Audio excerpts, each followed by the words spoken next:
Hi, welcome to Mindful Mountain Wellness and our Education and Training Center, Mindful Mountain Institute.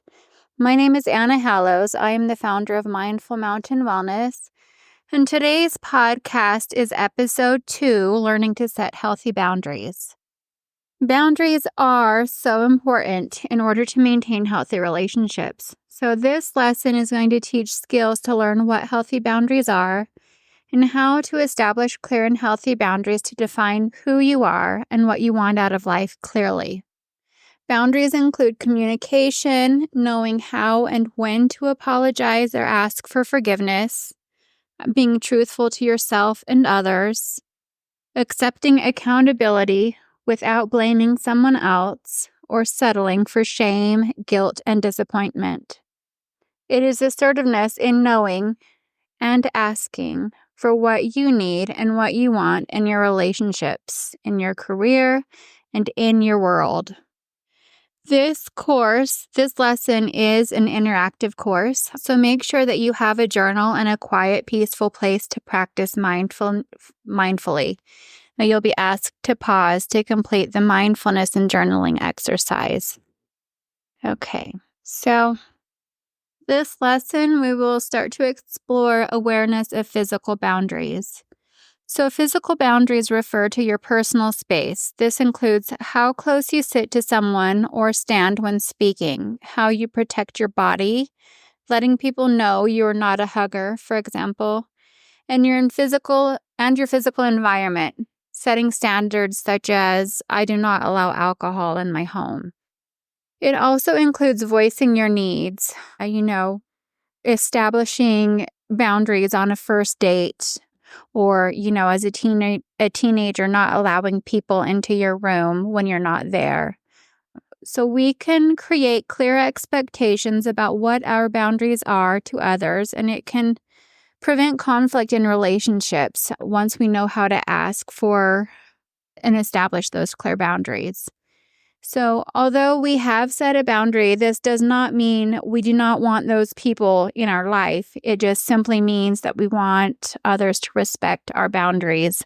Once somebody respects our boundaries, then we're able to provide mutual respect. So oftentimes with poor boundaries, individuals don't have awareness of what is appropriate and what is not appropriate within different settings. For example, a person who is controlling may not hear or respect when a person has set a boundary.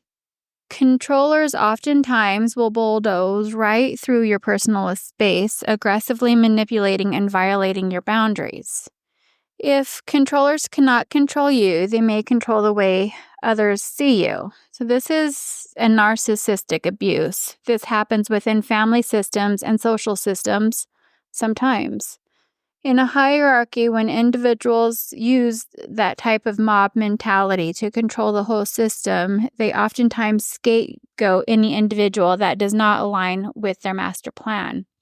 In this type of herd or hive mentality, in order to belong to a group or to a family, the requirement is to neglect your own individual boundaries, needs, and wants to fuse with the others in the group. Oftentimes, if you do establish a personal boundary and this boundary threatens the leader of the group, they may do whatever it takes to shame you back into submission. This creates relational conflict. If you don't fuse with the group, you are cut off from the group. There is no self-differentiation and clear, healthy communication and an ability to express boundaries. This creates relational conflict.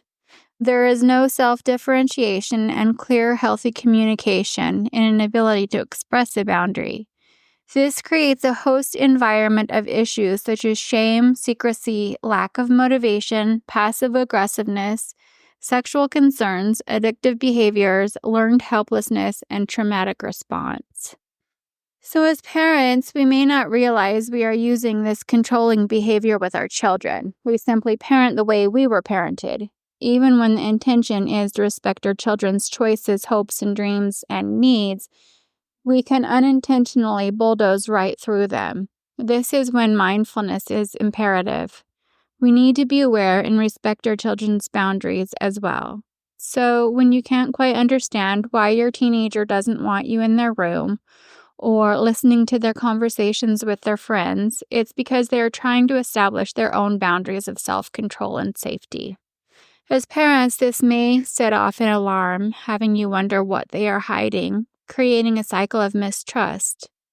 In my experience, when I allow my daughter to establish her own boundaries and I let her know that I trust her choices and respect her boundaries, and that I am here if she has any questions or needs to talk about anything, she makes healthy choices for herself. She then feels comfortable to ask when she needs my help or when she wants to talk about something that is bothering her.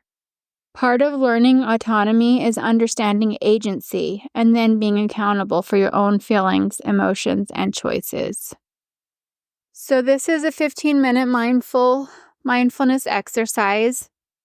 Take a moment to sit in a comfortable seated position to begin to quiet your mind and your body, going inward to listen to your heart and your breath. Start by listening to your breath with awareness. Without force, just observe the quality of your breath. Sit here for 5 minutes and then shift your awareness to your body and your posture. What are you noticing about your posture?